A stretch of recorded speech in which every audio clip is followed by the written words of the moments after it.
Hello and welcome to SPMIS Academy. Today we'll analyze important newspaper articles of 13th June 2026.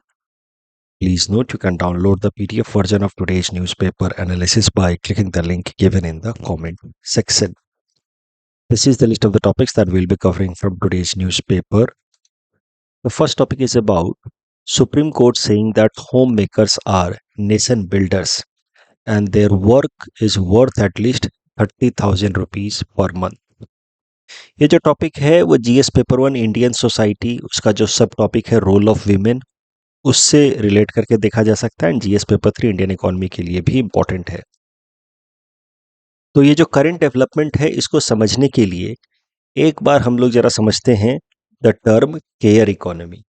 देखिए care economy refers to all those activities which is around providing support for health, well-being, development of individual communities. Example की मदद से समझेंगे तो और बेहतर समझ आएगा। केयर इकोनॉमी जैसे नर्सिंग एक्टिविटीज जो हैं that is part of care economy, या घर में जो कुकिंग का है, बच्चों का ध्यान देने का है, ओल्ड एज लोगों का ध्यान देने का जो एक्टिविटी है, ये सब भी केयर इकोनॉमी का हिस्सा होता है। तो care economy again I am reading the definition, a range of activities which generally provides support for those who need some help. For example, children as well as old age people. अब care economy को दो part में divide किया जा सकता है, paid care work, unpaid care work. Paid care work जैसे कि नर्सिंग एक्टिविटी है, ये आएगा केयर इकोनॉमी के अंदर पेड केयर वर्क का हिस्सा।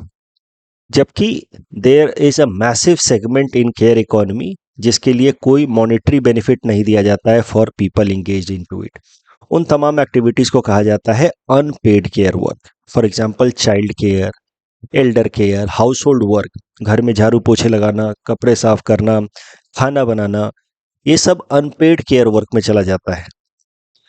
और जो लोग अनपेड केयर वर्क में इन्वॉल्व होते हैं उन्हीं को कहा जाता है home makers.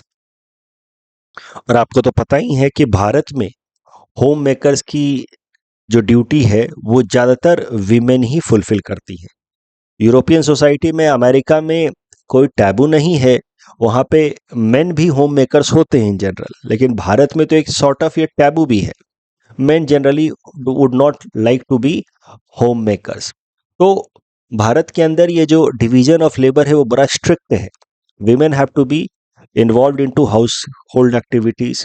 That means they have to primarily shoulder unpaid care work and men have to earn money. That is a kind of traditional division of labor. अब ज़्यादातर विमेन जो हैं वो हाउस होल्ड एक्टिविटीज़ में जो लगती हैं उनके लिए फिर इकोनॉमिक अपॉर्चुनिटीज़ को ग्रैब कर पाना काफ़ी कठिन हो जाता है, क्योंकि घर का काम ही अपने आप में बहुत बड़ी जिम्मेदारी होती है। तो धीरे धीरे even if they are professional, they have abilities to get absorb into the economy और वहाँ से वो अपने लिए कुछ इनकम जनरेट कर सकते हैं, फिर भी they are not able to find a time to do so. Problem क्या है कि देखिए, जो विमेन अनपेड केयर वर्क में इन्वॉल्व होती हैं जिनको हम लोग होम मेकर्स कहते हैं, इकोनॉमिक अकाउंटिंग पर्पस से माना जाता है कि उनका contribution towards GDP is zero.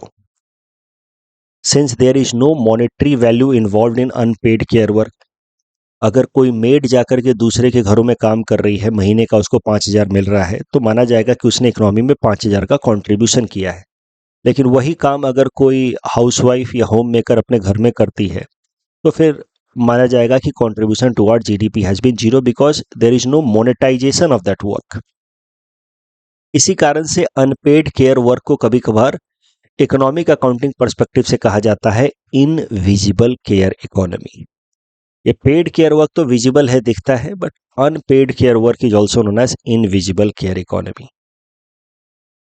अब करंट कॉन्टेक्स्ट में आते हैं। सुप्रीम कोर्ट ने रिसेंटली होम मेकर्स को कहा है नेशनल बिल्डर्स। ये देश बनाने का काम कर रही हैं और साथ ही साथ एक fixed notional value of 30,000 rupees per month determine किया है for home makers in case of motor accident compensation cases. देखिए, मान लीजिए कि एक्सीडेंट में अगर किसी की डेथ हो जाती है तो उस केस में विक्टिम के परिवार वालों को कुछ कंपनसेशन अमाउंट मिलता है, जनरली या तो इंश्योरेंस कंपनी से या फिर व्हीकल ओनर से जिसने वो डेथ किया है, वो एक्सीडेंट करके उसकी डेथ की है। अगर नेग्लिजेंट तरीके से एक्सीडेंट किया है तब तो उसके ऊपर क्रिमिनल चार्जेस भी लगेंगे, प्लस उसको कंपनसेशन भी देना होगा। अगर मान लीजिए कि गलती से एक्सीडेंट हुआ है, उस केस में भी vehicle owner is expected to pay compensation to the family of victim. तीसरा, कभी कभार मान लीजिए खराब सड़क के कारण एक्सीडेंट हो गया, तो उस केस में सुप्रीम कोर्ट या हाई कोर्ट आदेश दे सकती है सरकारों को, स्टेट गवर्नमेंट या सेंट्रल गवर्नमेंट को कंपनसेशन देने के लिए। तो पॉइंट यह है कि मोटर एक्सीडेंट के केस में कंपनसेशन दिया जाता है in general. Compensation can be given by either insurance company, vehicle owner who has committed the accident, government या all three of them. अब compensation कितना दिया जाए वो डिपेंड करता है on the worth of the victim. वैसे तो किसी की जान का कोई वर्थ नहीं होना चाहिए, लेकिन अब कंपनसेशन देना तो उसके लिए वर्थ निकालने की कोशिश की जाती है कि उसके परिवारजनों को कितना कंपनसेशन मिलना चाहिए। जनरली कंपनसेशन कैसे निकाला जाता है, देखिए, मान लीजिए कि जिस इंसान की डेथ हुई है इन एक्सीडेंट, वो मंथली 50,000 रुपये कमाता था, तो एक साल में 6 लाख रुपए कमाएगा। उसमें से माना जाता है कि 1/3 तो वो अपने ऊपर खर्च करेगा, यानी कि 2 लाख रुपए तो वो अपने ऊपर खर्च करेगा, लेकिन 4 लाख रुपए वो परिवार के लिए बचाता था, 2/3। अब जितना पैसा वो परिवार के लिए बचाता था, उतना पैसा अगले 15 साल के लिए, यानी कि हर साल वो 4 लाख रुपए परिवार को कंट्रीब्यूट करता था, अगले 15 साल तक का पैसा परिवार को कंपनसेशन के तौर पे मिलना चाहिए। यानी कि अगर एक इंसान लगभग 50,000 रुपये महीने का कमाता है, तो उसके मोटर एक्सीडेंट डेथ केस में उसके परिवारजनों को लगभग 60 लाख रुपए का कंपनसेशन मिलेगा। अब एक रिसेंट मामला पहुंचा जिसमें एक होम मेकर की डेथ हुई। उसमें फिर ये आर्ग्यूमेंट रेज किया गया कि since her contribution towards family was zero, कुछ इनकम तो था नहीं उनका, तो उस केस में कॉम्पनसेशन अमाउंट क्यों दिया जाना चाहिए, क्योंकि फैमिली को कोई मॉनेटरी लॉस तो हुआ नहीं। तो उस केस में सुप्रीम कोर्ट ने कहा कि you can not say like this, home makers are actually nation makers, और अगर उनकी एब्सेंस में अब परिवार को किसी न किसी मेड को हायर करना होगा, ठीक है, घर का काम काज करने के लिए किसी भी केयर प्रोफेशनल को हायर करना होगा, घर का काम काज करने के लिए घर में पूरे बूढ़े लोग हैं तो नर्सेस को हायर करना होगा, राइट। तो एक तरीके से मान के चला जाए कि एक होम मेकर का नोशनल कंट्रीब्यूशन टुवर्ड्स फैमिली जो होता है वो ₹30,000 पर मंथ होता है, और उस हिसाब से फिर मोटर एक्सीडेंट कंपनसेशन निकाला जाना चाहिए for death of a home maker in case of any motor accident. अब ये जो सुप्रीम कोर्ट का जजमेंट है, इसका सिग्निफिकेंस देखिए, आप एसे में भी इसका इस्तेमाल कर सकते हैं, एसे राइटिंग में भी इस्तेमाल, एथिक्स में भी इस्तेमाल कर सकते हैं। वहां पे आप आर्ग्यू कर सकते हैं कि जो सुप्रीम कोर्ट का जजमेंट है, it recognises the economic value of unpaid care work. It challenges traditional view of economy where only market based works is considered to be contributing towards the economy.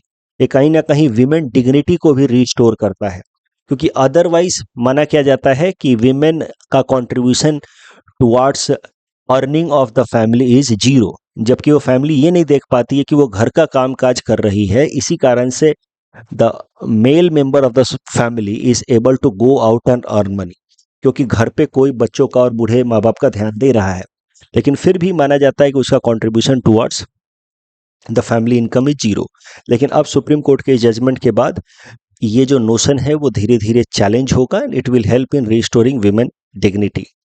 Overall it highlights the importance of care economy in national development as well. तो ये सब आप कह सकते हैं implications हैं या significance हैं of this supreme court judgment. Home makers are nation builders and should have notional salary of 30,000 rupees. इस टॉपिक डिस्कशन के बेसिस पे प्लीज प्रैक्टिस क्वेश्चन है, please attempt this question and submit the answer in the comment section. UPSC ने साल 2023 में care economy and monetised economy के बीच का अंतर पूछा था, और कैसे मोनेटाइज्ड इकोनॉमी के अंदर हमें ज्यादा केयर इकोनॉमी को लाना चाहिए, खासकर अनपेड केयर इकोनॉमी को फॉर विमेन एम्पावरमेंट, उससे रिलेटेड ये प्रश्न था। तो जो भी डिस्कशन हमने किया उसके बेसिस पे आप इस क्वेश्चन को अटेम्प्ट कर सकते हैं। If needed you can read the hints as well. Next topic is about project Kush and mission Sudarshan Chakra, important from our syllabus GS paper 3 defence. देखिए प्रोजेक्ट कुश की अगर हम बात करें तो इसको लॉन्च किया है डीआरडीओ ने, भारत की जो डिफेंस मैन्युफैक्चरिंग पीएसयू है। इसके अंतर्गत indigenous long range air defence missile बनाए जाएंगे। अभी देखिए भारत अपने एयर डिफेंस के लिए मेनली रिलाई करता है ऑन S-400 ट्राइम्फ मिसाइल, जिसको हमने प्रोक्योर किया है रसिया से। लेकिन प्रोजेक्ट कुश के अंतर्गत इंडिजीनस देश के अंदर S-400 ट्राइम्फ मिसाइल के इक्विवेलेंट बनाए जाएंगे। अलग अलग मिसाइल जिसकी range 150 kilometre, 250 kilometre and 400 kilometre. 4000 मैंने गलती से लिख दिया, इट विल बी 400 किलोमीटर। इसको मैं ठीक कर दूंगा। तो प्रोजेक्ट कुश की मदद से इस तरीके के indigenous air defence surface to air missile बनाए जाएंगे, जिससे हमारी फॉरेन इंपोर्ट पे डिपेंडेंसी कम हो जाएगी as far as our air defence is concern. तो प्रोजेक्ट कुश का ऑफिशियल नाम है extended range air defence system. Currently project Kusha news में आया क्योंकि प्रोजेक्ट कुश के अंतर्गत 3 कंसेक्यूटिव सक्सेसफुल फ्लाइट टेस्ट किए डीआरडीओ ने। अब project Kusha is an integral part of mission Sudarshan चक्र। पहले एक बार समझते हैं मिशन सुदर्शन चक्र क्या है, और फिर देखेंगे कि where project Kush fits into mission Sudarshan Chakra. Mission Sudarshan चक्र प्रधानमंत्री नरेंद्र मोदी जी ने 15 अगस्त के स्पीच के दौरान पिछले साल अनाउंस किया था कि India is going to launch mission Sudarshan Chakra. Mission Sudarshan चक्र का लक्ष्य है कि भारत का multi layer air defence system develop किया जाए बाय 2035, जिसमें कई सारे radar, satellites, command and control networks ये सब होंगे, ताकि एनिमी का कोई भी फाइटर एयरक्राफ्ट, ड्रोन, मिसाइल हमारे देश के ऊपर अटैक ना कर पाए। That is the goal of mission Sudarshan Chakra. तो mission Sudarshan Chakra will be India's equivalent to iron dome system of Israel.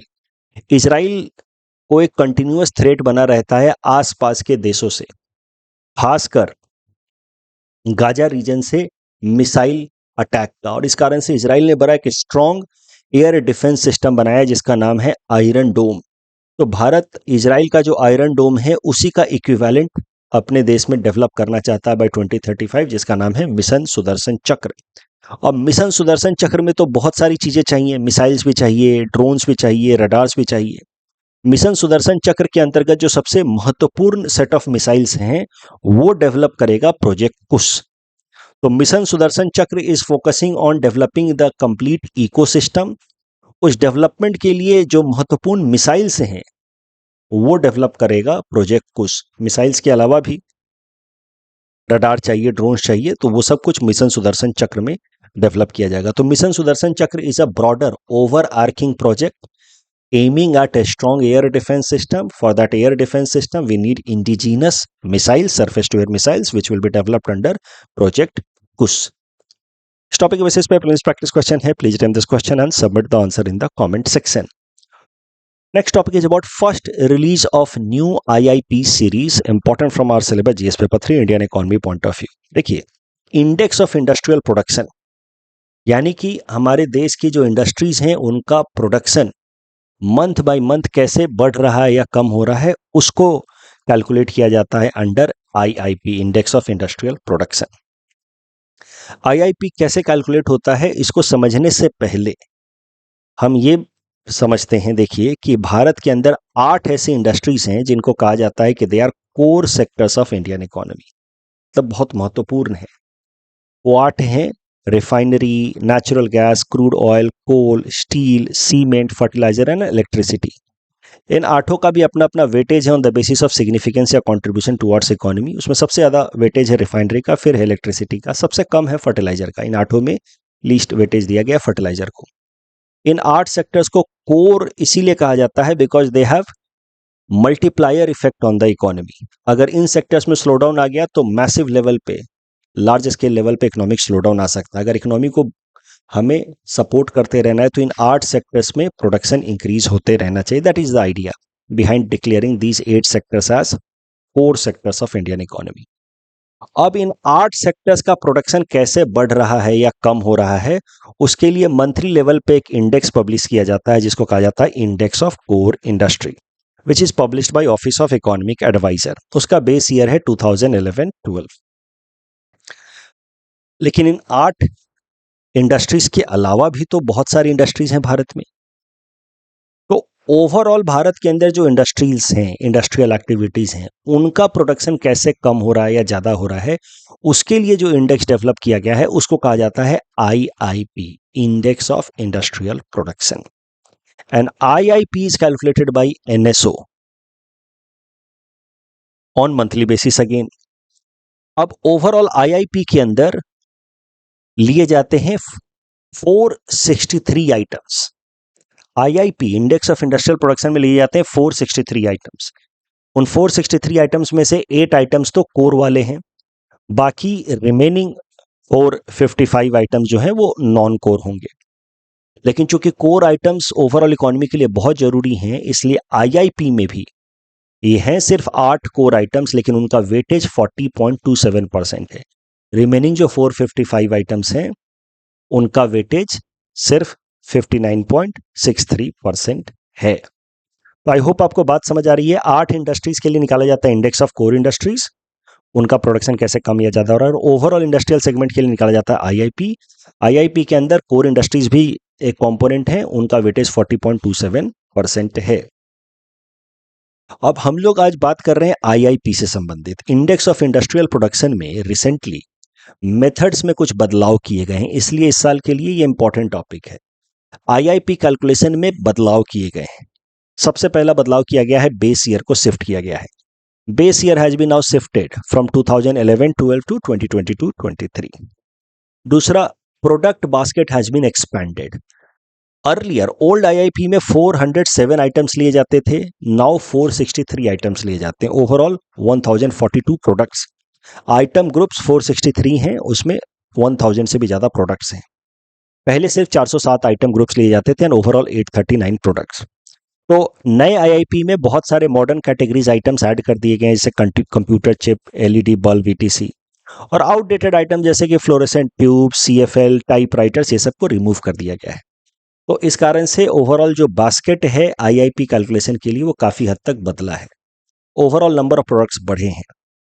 साथ ही साथ पहले जो 407 आइटम्स लिए जाते थे ओल्ड IIP सीरीज में, उनको 3 कैटेगरी में डिवाइड किया जाता था, माइनिंग, मैन्युफैक्चरिंग एंड इलेक्ट्रिसिटी। अब जो नया IIP सीरीज है जिसमें बेस ईयर 22-23 है, नंबर ऑफ आइटम्स 463 हैं, उसमें टोटल जो आइटम्स है उनको 4 कैटेगरी में डिवाइड किया जाएगा। तो मतलब एक नया सेक्टर या नया कैटेगरी भी ला दिया गया है। पहले होते थे सिर्फ माइनिंग, मैन्युफैक्चरिंग एंड इलेक्ट्रिसिटी, अब माइनिंग होगा, मैन्युफैक्चरिंग है, इलेक्ट्रिसिटी है, उसके अलावा water supply, sewage, waste management भी इंक्लूड किया गया है। टोटल हो गए 463 आइटम्स। अभी माइनिंग पहले सिर्फ एक ब्रॉडर ग्रुप लिया जाता था, लेकिन माइनिंग को भी अब सेग्रीगेट किया गया 3 सब कैटेगरीज में। मैन्युफैक्चरिंग आइटम 405 से एक्सपैंड करके 455 हो गया। इलेक्ट्रिसिटी एंड गैस सप्लाई को 1 से एक्सपैंड करके इसकी कैटेगरी में 3 आइटम्स इंक्लूड किए गए हैं, और ये एक नया कैटेगरी ऐड हुआ है, 2 इसमें यूनिट है, 2 अलग अलग सब कैटेगरीज हैं। अगर हम माइनिंग का वेटेज देखें तो घटा है, मैन्युफैक्चरिंग का वेटेज देखें तो घटा है, लेकिन इलेक्ट्रिसिटी का वेटेज थोड़ा बढ़ा है पहले के मुकाबले, और प्लस एक नया सेक्टरेट कैटेगरी भी ऐड हो गया है, water supply, sewage and waste management. ये ध्यान रखना है आपको। अभी जो नया IIP मेथड है उसके मदद से पहली बार रिसेंटली IIP कैलकुलेट किया गया है for the month of April 2026। April 2026 में जो ग्रोथ रेट रहा है इंडस्ट्रियल सेक्टर का, that has been 4.9% as per the new IIP series. This was the first release of new IIP series. इस topic के बेसिस पे प्रीलिम्स प्रैक्टिस क्वेश्चन है, please attempt this question and submit the answer in the comment section. Next topic is about motor tanker Settebello, MT सैटे bellow. Prelims perspective से देख लीजिए, हुआ क्या है कि पिछले 3 दिनों में 3 अलग अलग शिप्स के ऊपर US नेवी ने अटैक किया है in near strait of Hormuz. 3 ships, Jalveer, Settebello, Marivex, तीनों में इंडियन सी फेरर्स थे। उसमें से जो सेटेबेलो के ऊपर अटैक किया यूएस नेवी ने, उसमें भारत से 3 नाविक या सी फेरर्स मारे गए। इस कारण से एमटी सेटेबेलो आपको याद रखना है। इसको लेकर के भारत और अमेरिका के बीच में रिलेशंस भी काफी खराब हो रहे हैं। External affairs minister S Jaishankar साहब ने एक स्ट्रॉन्ग प्रोटेस्ट भी रेज किया है for this, against this attack. Topic के बेसिस पे प्रीलिम्स प्रैक्टिस क्वेश्चन है। Please attempt this question and submit the answer in the comment section. एक छोटा सा और प्रीलिम्स पर्सपेक्टिव से फैक्ट देख लीजिए। 13th BRICS urbanisation forum, it has been recently concluded in New Delhi, hosted by Ministry of Housing and Urban Affairs under India's BRICS chairmanship for 2026। साल 2026 में जो ब्रिक्स अर्बनाइजेशन फोरम कराया जा रहा है उसका थीम है BRICS cooperation for inclusive and resilient urban features. इस टॉपिक बेसिस पे सिंपल प्रीलिम्स प्रैक्टिस क्वेश्चन है। Attempt this question and submit the answer in the comment section. NITI Aayog से रिलेटेड पूछा गया था, इसमें से कौन सा स्टेटमेंट इनकरेक्ट है? तो ऑफ कोर्स इस साल जो नीति आयोग का गवर्निंग काउंसिल का मीटिंग हुआ है वो 11th है और थीम जो है वो डिजिटल गवर्नेंस नहीं है, इंक्लूसिव ह्यूमन डेवलपमेंट है। तो पहला और तीसरा स्टेटमेंट गलत है। आईएलओ का 138 एंड 182 कन्वेंशन जो है चाइल्ड लेबर से रिलेटेड है। ट्राईपार्टाइट एमओयू जो साइन हुआ असम और नागालैंड सरकार के बीच में। Risa is TRIFED and ministry of tribal affairs है। तीसरा स्टेटमेंट इस कारण से गलत हो जाता है और ट्राइफेड ने लॉन्च किया ना कि केवीआईसी ने। और कल हमने देखा था मोटर टैंकर ओलंपिक लाइफ के बारे में, उसके अंदर जाकर के एक मिसाइल फंस गया था। आज हमने देखा एमटी सेटेबेलो के बारे में। ये सब ध्यान रखिएगा। That's all from our side for today. Thanks for watching.